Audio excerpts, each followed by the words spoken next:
अस्सलाम वालेकुम। ये सामने जो है ना, ये स्विमिंग हॉल है। और ये यानी थोयन पार्क में वाक़या है। काफ़ी बड़ा पार्क है। तो आप देख रहे हैं कि यानी चारों तरफ आप देख रहे हैं, सामने जो है ना ये एक पहाड़ी है और साथ ये दरख्त भी आप देख रहे हैं, ऊँचे ऊँचे दरख्त हैं।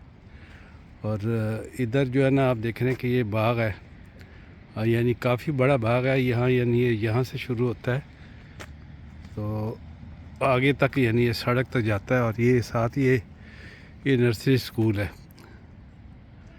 तो इस वक्त मैं जो है ना नहाने के लिए आया था, तकरीबन 2 घंटे में अंदर रहा हूँ। और मैंने तकरीबन 100 मीटर जो है ना स्विमिंग की। और इसके बाद जो है ना डंपिंग वगैरह जो भाव वगैरह लेते हैं उसमें मैं बैठा हूँ। काफ़ी यानी पसीना वहाँ से निकला है जिस्म से। और इसके अलावा दूसरी जगह भी, यानी 2 जगह है यानी जहाँ आप पसीना अपना ले सकते हैं। तो वहाँ मैंने यानी पसीना लिया और फिर साथ ही मैंने नहाया भी है। तो अभी फ़ारग होकर बाहर निकला हूँ तो सोचा क्यों ना ये एक वीडियो बनाई जाए। और आज मौसम भी बड़ा अच्छा है, खुशगवार मौसम है।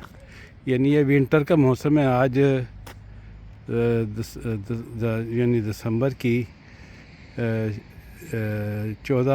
13 तारीख है।